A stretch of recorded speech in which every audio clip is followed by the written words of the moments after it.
Hey Illumineers, my name is Gabe. There is no Illuminati, and I'm coming at you live from the back rooms, as you can clearly tell. And today we're going to be diving deep into the shiny world of Ruby Steel. Yes, a powerful combo now, since the set 7, Archazia's Island, things have gotten quite interesting. Things have changed a bit about what you can do with Ruby Steel. We're going to break down the current role of Ruby Steel in the meta, or what we anticipate it will be.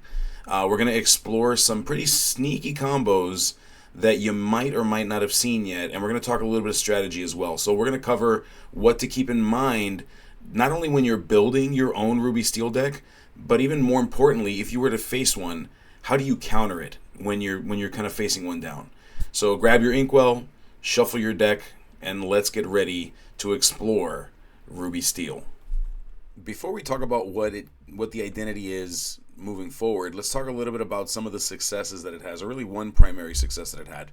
And it got a little bit of traction at Southside Gaming's 10K tournament that happened just a few weeks ago.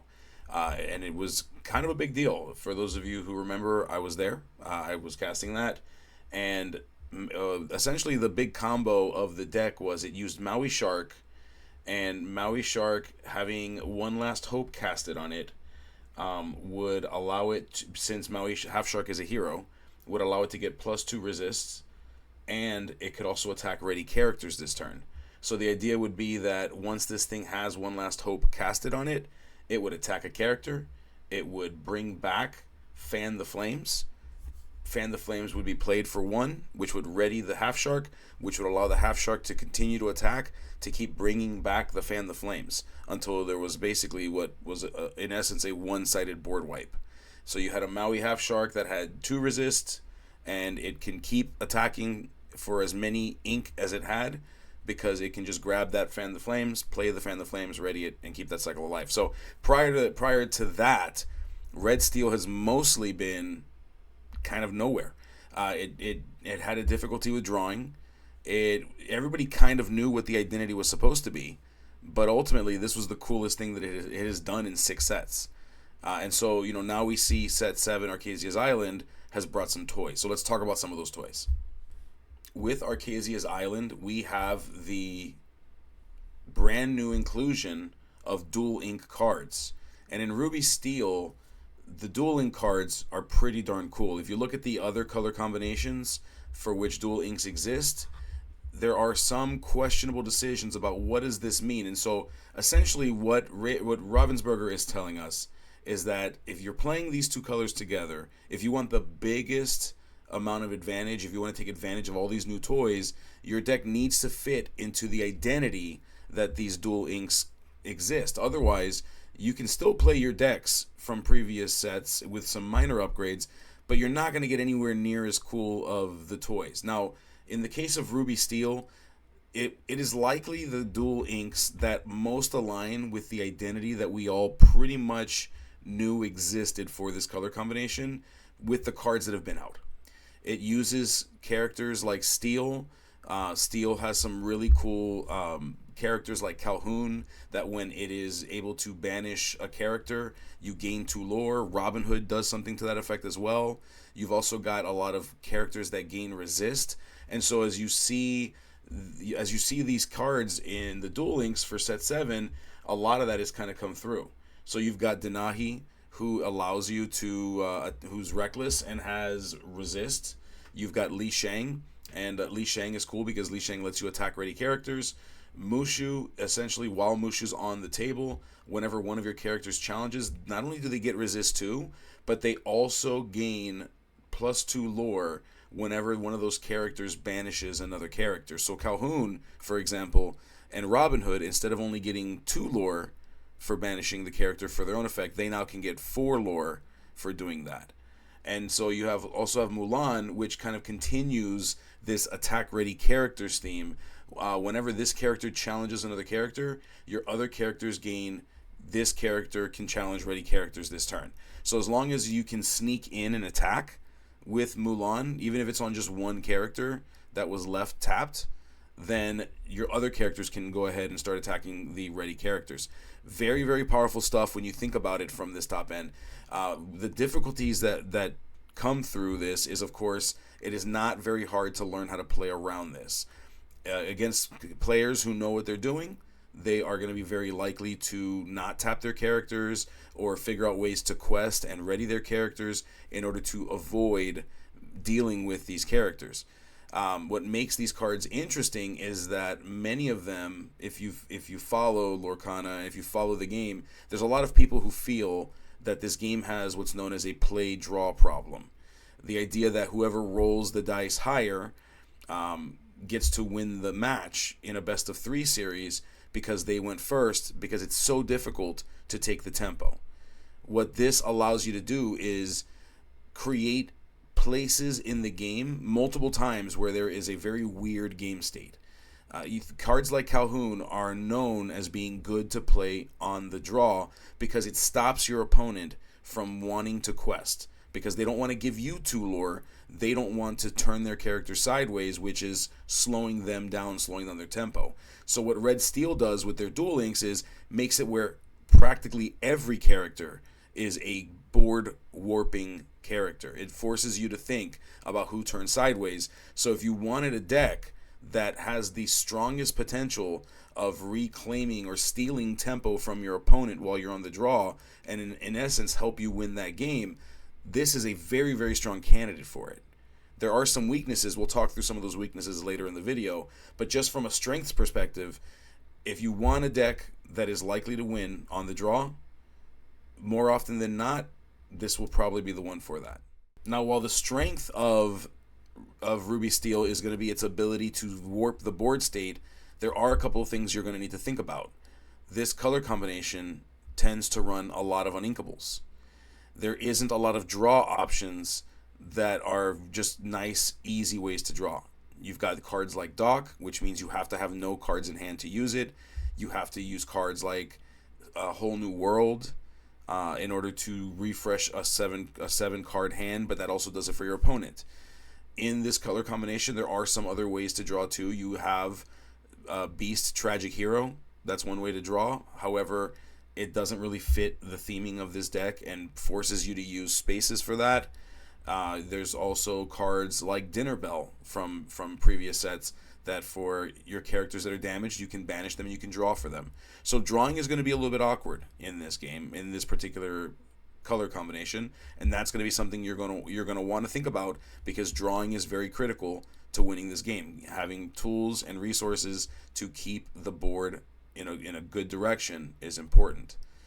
The other thing you're going to notice about this color combination is that it is very, very susceptible and can be very weak to a board wipe. Specifically, Be Prepared. So if you're facing a Be Prepared deck, or a deck that is likely to have Be Prepared, like a Ruby Sapphire deck, you're going to want to think about how do you deal with that. And generally speaking, the way you address decks that have Be Prepared is you either play characters that punish your opponent for getting rid of them. Amethyst is really good for this. They play things like Rabbit. They play characters like Diablo that when they are removed from the game, they allow the opponent to draw a card. But that isn't true in Ruby Steel. So the way you need to beat it if you're not playing Amethyst, or the way that you need to make sure that you are on the other side of Be Prepared, being able to go ahead of it, is you need to be very smart about what characters go onto the table and how many cards you keep in your hand. You cannot get greedy, and you cannot drop your hand onto the board so easily, because you need tools to be able to keep you moving forward after a Be Prepared. So just a couple of things to think about when we talk about some strengths and some potential weaknesses as you build your own Ruby Steel deck. So when we're building a deck, the first thing we need to consider is, how do we win the game? How are we going to make sure that we can close the game and get that 20 lore that we need in order to win? Okay? And so what we need to do is, a deck like this needs to have multiple ways to sneak out lore. A couple of ways that we do that is by being able to attack ready characters. When your characters come down, specifically Mushu gives your other characters the ability to gain 2 lore for banishing your opponent's characters. So your opponent is not going to want to tap their character sideways. They're going to stop questing until they can figure out or draw an answer to deal with Mushu. So in order to get around that, you're going to have to be able to either tap your opponent's characters, or you're going to need to figure out ways to ready or to allow your characters to attack ready characters. One Last Hope is one of the more recent additions to the game from last set. And this card was, as I mentioned before, was popularized at SSG at the 10K tournament. And this card allows you to choose a hero, which, hint, hint, Red Steel is full of heroes, including Super Goof and Mulan and Robin Hood. And so you can grant a character that is a hero the ability to attack ready characters. If you can give this to Mulan, for example, Mulan can attack a ready character, and then her ability turns on for all the other characters on the table, and now everybody can attack ready characters. And that can be very powerful, especially when you can gain 2 lore for banishing your opponent's characters. You can also bring in a Super Goofy to sneak in lore as well. So if you're at 18 or if you're at 16 and you have a Mushu down and you're able to bring in a Super Goof and hit it with a One Last Hope, it can attack a character. If it can banish that character, it'll get 4 lore. But even if it just attacks a character, the way Super Goof's ability is worded, it'll still get 2 lore because its ability on the text does not require you to have banishing the character. It just needs to attack the character for Goofy. So these are a couple of things to consider as you're building kind of the win condition, the reason for building your deck. So as you're building that deck, this is what you need to think about. Let's talk a little bit about how do you draw. What are some of the options to draw cards? All right, so we discussed the win conditions of Ruby Steel. Let's talk about the second most important thing we need to consider, which is how do we draw? So what I like to do in Dreamborn is I like to look at the different types of cards. So let's start first with items. Let's type item. So we're looking for type item, and then we're looking for the word draw. And what we come to is about 10 cards that let you draw when it comes to items. You've got Fortisphere, which is okay.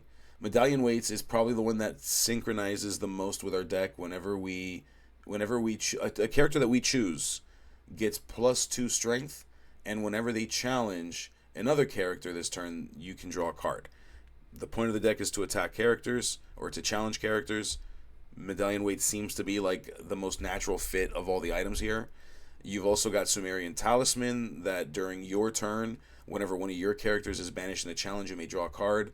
That also seems to be okay. Not fantastic, but better than nothing. But it's an option to draw. Let's take a look at actions now. So when we look at the action type, and these are going to be actions that have the word draw in them, what we find is that there's 2. Not great. Ransack, draw 2, discard 2. So it lets you cycle your deck. Steel is very good at cycling. And maybe cycling is what we need to deal with in order to get to cards like Doc, but not fantastic. We do have Energy Blast, which lets you banish a chosen character and draw a card. Also not fantastic. Let's take a look at characters that let you draw. So characters that let you draw in Steel are primarily draw 1 to discard 1, which isn't horrible. Cycling through your deck can still be very, very useful. In fact, I see Mulan here. This to me is a surefire inclusion in the deck because you're going to want to shift the Red Steel Mulan. So this lets you cycle a little bit. So this could be an option to go in the deck that lets you cycle. I don't think that's horrible. I think that's okay. Doc seems like a natural fit in a deck like this. When you play this character, you can choose to discard your hand to draw 2 cards, which can be very, very helpful. In fact, if you're playing cards like Mulan, you're probably cycling to try to find a Doc or maybe even a whole new world in order to draw cards. The other one that seems to be a fit too is Queen of Hearts. Whenever one of your characters challenges another character, you may draw a card. It can be shifted on 2. There is really only a couple of low-cost Queen of Hearts. The most popular one being a 2-cost Queen of Hearts that has Rush. So that means that the earliest that you can actually shift this character is on 3. But if you're shifting her on 3, that means you're not playing cards like shifting Robin Hood. So you got to think about that because that can affect your ability to play cards on curve. But not a horrible option as well. So these are you've also got Beast. You've got Tragic Hero Beast. On turn 5, when it comes out, you can start drawing a card until your opponent deals damage to it. Now, we've talked about Robin Hood being a win condition, so thankfully it likely will be in your deck, and it will itself let you draw a card whenever it gets banished. So whenever Robin Hood becomes banished, or your opponent banishes it, then, and I'm sorry, in a challenge specifically. So whenever your opponent banishes it in a challenge, you'll be able to draw a card. So there's a couple of options here to draw. It's not fantastic. It's going to be a little bit tight. It's going to feel a little bit like Diggy Diggy Hole did in set 6, where Dock is the primary method of drawing. You have a couple of ways to draw in Rapunzel, but what's interesting about Rapunzel is that the smarter or the more experienced that your opponent was, the less likely you were drawing for Rapunzel because they knew to deal around it. This will be the same thing. You're going to have to figure out sneaking in some additional draw through other cards like Robin Hood or Beast, and then Dock will be primarily the way that you draw. Unless you found a card in this list of cards that let you draw that you particularly loved and that you can fit in, which if you do, please let me know in the chat or down below in the comments rather. Please tell me which of these draw cards you see a lot of potential in. I'd love to hear that. And speaking of draw cards, I actually almost forgot about the songs. So taking a look at the songs, because when you search for actions in Dreamborn, it doesn't pull up the songs. You have to type songs in specifically. There's actually some pretty solid songs to draw from. We've been talking about A Whole New World, very popular option. It does give both you and your opponent the ability to draw 7, however. You will have some characters that you're shifting. If you're playing Robin Hood or if you're playing Mulan, shifting is an option, but the shifting Mulan is on 5, which is the same cost or the same turn that A Whole New World would be played on, just like hard casting it. So it's okay. I think A Whole New World is okay if you include that. You do have cards like I'm Still Here. I think Go the Distance is a pretty interesting decision to put in your deck. If you have a character that's damaged, which if you're challenging, there's a pretty good shot you'll have some damage on some characters. You can ready that chosen character. They can't quest for the rest of the turn, and as a condition of the song, you get to draw a card. So songs aren't bad. You have Let the Storm Rage On, When Will My Life Begin, I'm Still Here. So some songs that will let you draw as well. I think drawing has gotten a little bit better over the course of this game's history. The difficulty, of course, is that the uninkable count tends to get really high with the really good cards, that especially the ones that let you draw. So, yeah. All right, let's move forward. Now, I'd normally be showing you Dreamborn here to talk about how to deal with problems, which for me is always question number 3 when I'm building a deck. How do you deal with problems? So why am I not showing you Dreamborn? Why am I just talking to you on the camera here? Well, red has the most removal options for late game. It's got the most cards that say banish chosen character or banish all characters. It has Be Prepared. It has Prince Eric. It has Dragonfire. It has Maleficent. There's just so many banish options. So when we talk about dealing with problems, there's nothing but solutions in Ruby. Steel also has solutions. Steel has, and then along came Zeus. And it has all kinds of ways to deal damage. It has Tinkerbell, that once it banishes a character, it can deal 2 damage across the board. Or, when it comes into play, it deals 1 damage across the board. When it banishes a character, it deals 2 damage to the chosen character. There's just so many options in that it's actually very overwhelming. I feel like I'm looking at a Cheesecake Factory menu. It's insane. So when you really consider what to put in, there is such a thing as too much. So to show you the cards, it would be insane, but to say that there is a lot of options to remove and banish things like items or characters or to deal with problems, Ruby Steel has it all. The question is, can you fit it in and where does it belong? And that's going to be really the key trick of the deck builder who makes a Ruby Steel deck. They need to think about what is too much, because you can put in too much, so much so that you're cutting into your win condition and not able to do the thing, so much so that you're cutting into your draw abilities, and so you're not seeing the answers that you need to get there. So the balance between how much removal you need and how doing the thing that you want your deck to do, which is the challenge, is also a struggle. Because if I banish with things like Be Prepared, then I'm not attacking characters, which I need to do in order to gain lore. That's my condition. So why would I want to remove characters without challenging them? I would rather make my characters able to attack ready characters so that I can continue to gain lore, rather than use cards that just remove these free lore opportunities off the board. So if you're playing as a Ruby Steel player and you're deck building, that's something to think about. Do you play cards that banish other characters? Is that how you want to deal with them so that you aren't able to gain lore? Inversely, if you are playing against Ruby Steel, you can probably feel a little bit safe that a board wipe is not likely to come, because they want to banish your characters using challenges. So you don't have to be as scared of cards like Dragonfire. You don't have to be as scared of cards like Be Prepared. They might do something like that. They might want an emergency button in order to deal with things in case things get a little bit rough. So that's not to say they won't pack it, but I would say it's less likely if they're thinking about why they built their deck. So just a couple of things to consider as you're playing Ruby Steel. What I want to do now is I just want to show you an example of the Ruby Steel deck that I've built. I'm still testing it out. This is by no means sharpened, but I want to show you an example of a Ruby Steel deck and what you might want to consider as you're considering building one. So let me show you that now. So for me, this is a bit of a starting point. I've played maybe 5 games with this, so it's by no means sharpened.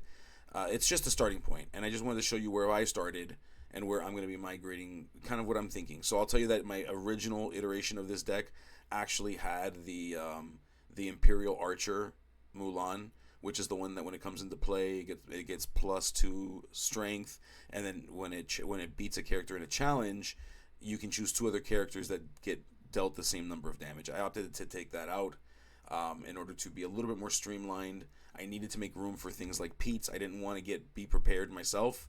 As I mentioned earlier in this video, getting board wiped is a bit of a problem. So if I can delay that, I'm certainly going to try, because I want to be able to draw into cards that will let me do that. Now, something that is not in this deck that will be added is Li Shang. My problem is I don't know where to put Li Shang. So if you've got any ideas, please throw those in the comments down below. What would you put in for Li Shang? What would you shave down to maybe less than 4? Or where would you put it? All right. So if you have any ideas, I'm open to those ideas. Please share them. We think about some of the actions that I want to have in the deck that will advance my ability to win. Of course, I'm going to have Fan the Flames. Of course, I'm going to have One Last Hope. I'm running it in conjunction with Maui Half Shark in order to get that board wipe going. This is kind of my way of doing that one-sided board wipe. I do have Brawls because I want to be able to deal with problems in the beginning of the game. The beginning of the game is always a really weird pivot back and forth between you and your opponent, and anytime that you can pluck characters off the field in order for you to start to establish a board, it's not a bad place to be. I'm still debating whether 4 is the right number here, and in testing I'll figure that out if I need more than a couple of these, but we'll figure that out in testing. That's what testing's for. Ultimately, I've opted to sneak in a couple of Pirate's Lives. If I'm going to have Maui Half Shark in here, Pirate's Life feels like a natural fit. It allows me to drain some lore from my opponent. It gives me the ability to sneak in some more lore. I'm a big fan of sneaking in lore. If I'm going to play a deck and there is a card that gives me lore without my opponent really being able to do anything about it, there's a pretty good shot I'll add it in there. If I'm playing Amber, for example, one of my favorite cards to include is Blue. If I'm playing, and I love playing Amethyst because for exactly that reason, goats and white roses and all that stuff. So, anytime I can sneak some in, I certainly will. I'm also testing out that medallion weights to see how I feel about them. I'm currently at 3 of those. We'll see where I land on this one. But that is my deck. Thank you very much for watching the video. Please, any ideas you have, the whole point of these videos is to collect information, to gather information, to share information. The sooner as a community that we can solve this meta, the better we are as players, the more sharp our decks will be. So I am all about sharing information and making sure that we are communicating. So please use the comments to do that. Let me know, what would you include? Have you been testing Ruby Steel? What are some things that you found? Please let me know. And again, there is no Illuminati. I'll see you later.